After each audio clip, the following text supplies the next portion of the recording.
I'd be on my front porch too, but they're re-roofing the house next to me. Oh, it sounds loud. Yeah, it is loud. All right. Well, Madison, hello. How are you? Good, how are you? I'm good. So just as an introduction, because we are recording this, Okay. I am speaking to you today as Theric Jepson, a writer in the Mormon sphere, and Madison Daniels. I think you could identify much the same way, but why don't you do it for yourself? Yeah, so I'm Madison. I was born and raised in Provo, Utah. I'm thoroughly of Utah Mormon stock. I graduated from BYU a few years ago. I've been kind of a naturalist, super curious about the natural world my entire life, and I graduated with my degree in environmental humanities from BYU. Oh, So I don't think they George had that Hanley. one at the BYU. Well, it's Oh, George I mean, Hanley did it. Okay, that technically makes it's an sense. emphasis. It's an interdisciplinary humanities degree, but environmental humanities was kind of our emphasis track. George Handley was my mentor professor, and Brigham Daniels or Steve Peck, all of them were my professors at one point or another. So I was kind of raised in the school of environmental Mormon thought. Those are a couple of good writers too. Yeah, really great people. So when did you graduate? 2017. 2017, just a few years ago. So two and a half, 3 years Uh-huh. ago. And are you doing anything with environmental humanities besides Bristlecone Fireside, which we'll come to in this Yeah. COVID world? um, Interestingly enough, I worked for the Southern Utah Wilderness Alliance. So I don't know if you've heard of them. No, but I Um, can imagine. Tell me more. yeah, so the Southern Utah Wilderness Alliance is a nonprofit, a local nonprofit specifically dedicated to protecting wilderness lands in Utah. So that Utah has a lot of great, obviously, a lot of great wilderness land. But we've got our national parks, our state parks, our recreation areas, our monuments. But then there's a bunch of land in between that that is just kind of generalized land that doesn't fit under any designation other than generalized Bureau of Land Management land. And our mission as an organization is to try and fill in the gaps for the sake of like ecological integrity and for the sake of preserving land for future generations. That sounds great. And are Yeah. you able to do that work from home right now?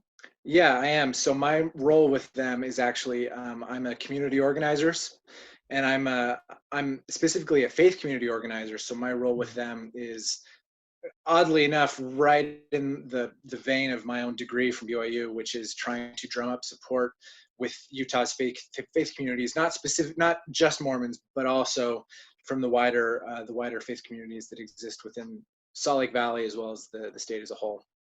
How do the various faith communities fight? Do, do they Um, do they take your bait? yeah, actually, I think especially within like the Salt Lake Valley, for better or worse, that um, other faith communities who aren't Mormon tend to position themselves as a glowing alternative for people who tend to be a little bit more of a liberal or progressive, um, temperament. And so most faith communities inside the Salt Lake Valley love to join on and be very, very supportive of the environmental issues. But I noticed you seem to leave Latter-day Saints out of that. Um, yes and no. I'm not naive to the fact that most Latter-day Saints tend to be of a conservative persuasion. But I do know that because of my schooling at BYU, that there is a powerful strain of environmental Latter-day Saint thought. And so part of my passions as just an individual, notwithstanding my role at SUA, is to help raise that really powerful environmental consciousness within our own faith, so that we can kind of disengage or disentangle the political aspects of environmental conservation from our faith's position on it. That's an important thing to do. I looking outside at this moment in a time of like protests and riots and severe police action, we can see that a lot of political issues that are taken by conservative politicos are not necessarily the same thing as what scripture might teach, for instance. Yes. I don't know how to say that without upsetting the people I'm going to upset, but there does seem It to is what it be, is. there does seem to be an interest in at least younger Latter-day Saints, and by younger I'm probably saying under 30 or so, maybe even under 40. I don't know exactly. I don't live in Utah, which is where the concentration effect changes reality a little bit, but Yes, it does. but you're not alone on this, right? Like Stephen Peck edited a special issue of Dialogue a few years ago. It was environmentally themed. LDS Earth Stewardship seems to be going pretty strong, and I know there's another group that I don't know the name of them, but they're doing the same thing. There's one in Mesa, or it's called Mesa. So it's Mormon Environmental Stewardship Alliance, and Okay. their acronym is MESA. Maybe that's the other one I know. There's one where a member of my ward is deeply involved with, but I don't actually know the name of it. Oh. Torrey House is coming out with a collection of Mormon environmental writing. They are? They are. That's fantastic news. Yeah. So I think that well, let's switch over to Bristlecone Fireside right now, because the goal, as I understand it, is to provide another way of seeing these questions through a Latter-day Saint lens. Yeah. So I think I kind of was brought up in this confluence of ideas. The number one, I'm a nerd for the earth, big time. I'm a complete tree hugger. I am a and also I'm a complete nerd for Mormonism. Like I grew up like loving just being a Latter-day Saint in Provo and being in the heart of it. And I just kind of grew up in this, and then going to BYU and being introduced to this larger school of thought, I was kind of shifted into this different ways of viewing my own faith in relationality and communication with the world around it. I read this while I was at BYU. I was put in touch with this book called Braiding Sweetgrass. I don't know if you've ever heard of it. No. It's by this a botanist and Potawatomi woman who wrote this book that's semi-autobiographical, but it's about braiding together the stories of an indigenous perspective on the land, a scientific perspective on the land, as well as a settler or colonial perspective on the land. And she's braiding together these narratives to try and figure out what does it mean to be indigenous or native to a place. And so I was really touched by that, and thought, there's a lot of really great sources of Mormon thought that exist right now in our community, between dialogue or between by common consent or the AML. There's just a lot of great places of conversation, and all of them have had great moments of environmental conversation, but no one's really talking about it specifically, like focused on it. And so I thought, what does it mean to belong to the earth as a Latter-day Saint? What does it mean from, within our scriptures? Like, what do our scriptures have to say about it? What do our history have to say about it? And I think what kind of the work of Bristlecone Firesides became was, in conversation with all my friends and peers and students that I was at BYU with, and my professors, was we need to do the work of belonging to the earth as a community. And we're going to do that through art. We're going to do that through literature and poetry. And we're going to try and change people's hearts and minds, because, facts and figures can only do so much, but really where you get people is in their hearts. That's great. And I can definitely point to some works that have had that effect on me or people I know. Like, when you started to bring up a book, I just sort of assumed it was going to be Terry Tempest Williams, because that's when she usually shows up in the conversation. Yes. And there have been a couple of great flash pieces in the Mormon Lit Blitz that were environmental in nature that I've been able to share with people and provide a different sense of looking at the environment through this Latter-day Saint ideology. I also really love the name Bristlecone Firesides. And on the website, you give an explanation, but I'm curious what the genesis was. Like, you have a great explanation for why Bristlecone Firesides is a good name, but I'm curious how where did the genius moment come or you just knew that the Bristlecone was the way to go? Yeah. So Bristlecone Firesides, the website itself was like, I kind of knew that I always kind of wanted to join the larger world of Latter-day Saint conversation. And in conversation with some of my friends that were, in the same major at BYU, we kind of, I was friends with a lot of science, biology students and a lot of humanities students. And so we were kind of throwing around ideas about what would this thing be called? And I had actually just read Tree at the Center by Catherine Knight Oh, Sontag, yeah, a book great of book. poetry. And so I was kind of caught up in this world of like, oh, a world tree, the tree of life as a motif. And so I kind of like, what are the trees that exist in Utah? I mean, I know that the environmental conversation is much larger than Utah, Sure. but the Latter-day Saint conversation is certainly centered here. And so I was throwing around aspens or cottonwoods, and then the bristlecone pine exists down in the Cedar Mesa area. And once I kind of caught hold of the idea of the bristlecone pine as being this eternal tree that is, that exists for thousands of years, that they're the single oldest living organism on planet Earth, I just was caught up by that. And then Firesides is kind of a natural extension of Latter-day Saint thought of, we go to firesides to have conversations that we don't typically have over the pulpit. And they tend to be of topics that we don't typically talk about during Sunday school. But they still are very much about our faith, but they're just unique perspectives or takes and conversations that we just typically wouldn't have. And so the combination of those things, Bristlecone Firesides, I was like, that sounds really cool. Let's totally go for it. Yeah, it has a nice rhythm to it. Yeah. It's long, but it's catchy, which is distinctive in the internet world. Like everything needs to be catchy, but most people aren't willing to go to Bristlecone Fire. Like I depending know. on whether you count fire as one or 1.5 or 2 syllables, it's quite a long Right. word. It is, but it did have that kind of that je ne sais quoi, that magic to it, that kind of makes you wish that you were around a fire with just some friends, just chatting about the life, the universe, and everything. Yeah. Would Bristlecone Firesides exist without COVID?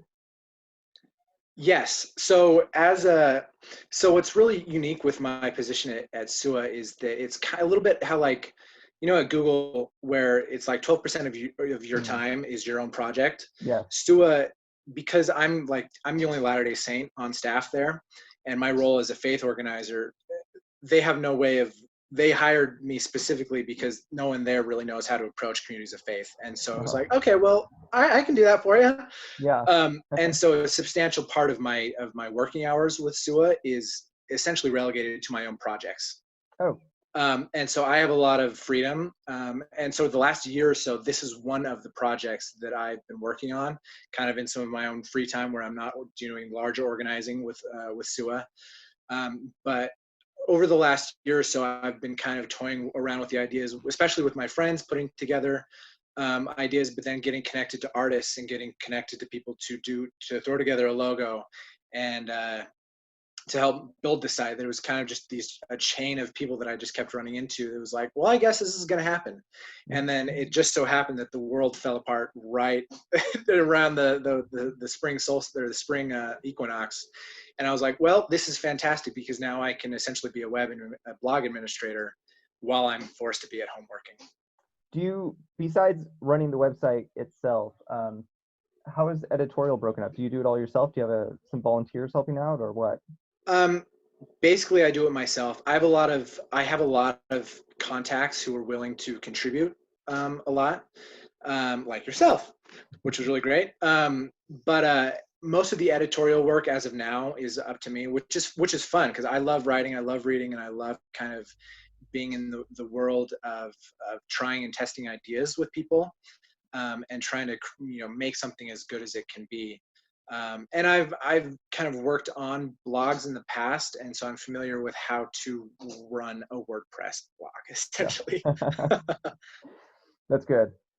Yeah, it's curious. I don't know if you've noticed this, but in the last 6 weeks or so, there's been an explosion of small zines done by people who are either Yes. undergraduate or recently out of college, and there's a really interesting ecosystem building up where they support each other. I don't know if Bristlecone is involved with any of those. Do you know? Are you speaking of the archive? No, I wasn't actually. I was going to bring Oh, up the archive later, but no, just not specifically Mormon. There's just really? an explosion of Oh, yeah, really yeah. I small mean, literary yeah, magazines. yeah. I do know that zines are kind of taken off in a much larger realm. Yeah. Yeah, but So I it is kind of understand an you are exciting involved thing. with the archive. Somebody told me that. Yeah, so I am. So I was at the Sunstone Symposium last summer, and I was approached by Camilla and Laz, and that well, I'd already kind of, because I mean I grew up in Provo, and that you tend to just run into the same people all over the place, and so I was already kind of familiar with them, but then that they were really caught up with, I was pitching to them this idea of, I'm probably going to throw together a blog here in the time being. And they were kind of like, oh, this is really cool, that you're a writer and we need more artistic kind of voices within our little community. And so I was probably with, one of the first 20 or so that joined on the archive. And so I have one or two zines in the works with them that I'm working on. That I'm a writer. I'm not an actual artist, so I have to rely on other people to do a lot of the graphics for me. But yeah, so the archive actually. That's how I was put in touch with people to be able to help me with the logo and with the actual website design, because I'm all thumbs with technology. Well, it's exciting. It's an exciting moment, not just more broadly, but with the archive, with Bristlecone Firesides, and with a few other little groups, not necessarily groups, but individuals I know. It looks like we are in a moment where, and these happen periodically in Mormon letters, where a generation like latches on and starts to create new things. And the big question always becomes like sustenance, like how do you sustain this over a period of time? And I don't know, maybe it's too early to ask you that question, but what is the future here? I don't know. I just know that for me, this is stuff that I've wanted to talk about, wanted to write about for forever, and stuff that I have had conversations with my parents or with my professors or coworkers. But now to be able to kind of be able to dialogue about it in a much larger way and to try and join the conversation that I've always been an audience member for is just really exciting. As far as sustaining it in the future, so far, like I've actually received a lot of submissions, more so Oh, than great. I thought. So like I just keep getting scheduled another month out, doing 2 posts a week, which is way more than I ever anticipated. And so I'm scheduled out probably through June, maybe half of July, which is way more than I ever anticipated. Um, but but yeah, I don't know. I just am kind of following this golden thread of, just kind of opportunities just keep popping up in the future. And I'll just see where it takes me. I know that in the moment, I'm actually working on developing a podcast to Okay. go along with this, because I know the world of reading your literature, unfortunately, especially online in the form of blogs, seems to be kind of fading out, Yeah. and that the new form tends to be either videos or podcasts. And so I am in the process of developing like a first season of a Bristlecone Firesides podcast and kind of testing out what that looks like.